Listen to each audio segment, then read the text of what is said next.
One thing is certain, our way of life is changing. Most of us are already taking some small steps to adapt, and some have committed themselves to a radical transformation. It's like turning around a sort of a very big ship. I realise that it's not. None of these decisions are made in a hurry, but at the same time they need to be. I think learning to adapt and being ready for change has to be a big part of policy as well, which is part of what we're doing here.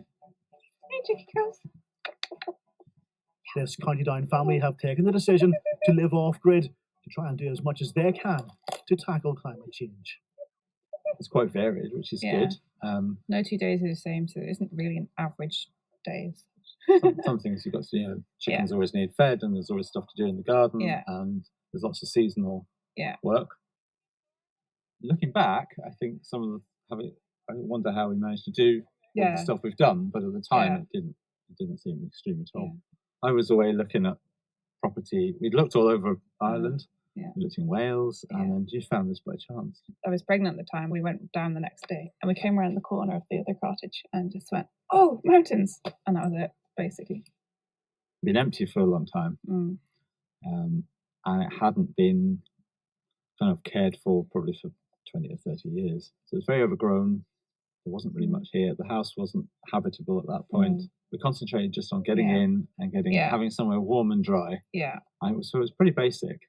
But it was still an adventure at that point.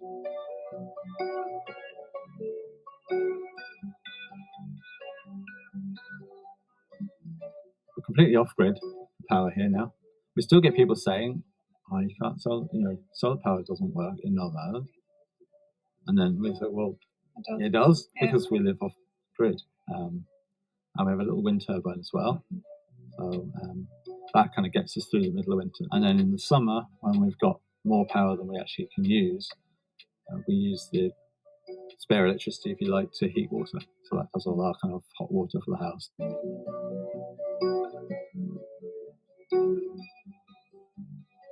We've just built a sort of greenhouse on the south side of the house.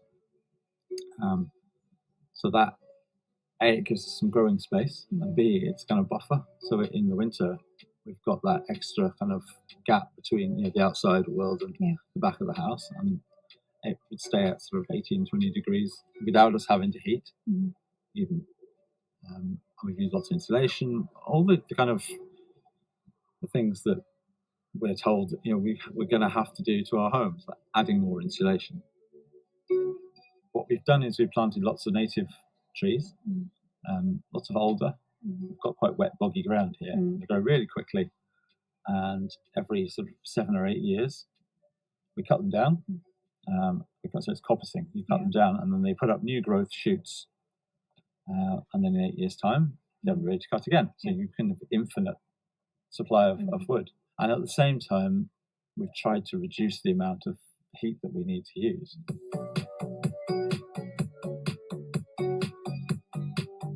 We've got 3 polytunnels now. Just put the 3rd one up this year. So it's trying to grow and preserve as much stuff as possible. I think we've gone from growing, to begin with, growing loads of stuff, trying not to end up with a glut. Well, one part of the year and then nothing in the depths of winter. We harvest rainwater, and that gives us enough water to sort of irrigate the garden with. And then our grey water from the house, so that's the sink and the bath and stuff, rather than stick that straight into the septic tank, what we do is we run that through a reed bed, and then the reed bed cleans it, and then we return it into a pond, and then it kind of overflows into the garden and helps irrigate the garden. We're very realistic about that. Where we live, there's no public transport here. No. So if you want to get anywhere, you've either got to walk 5 miles or get in the car. And so that's the reality. And we've an 8-year-old daughter who goes to school. So we've all we've all that. So no, I'm absolutely not saying to anybody you should live like this.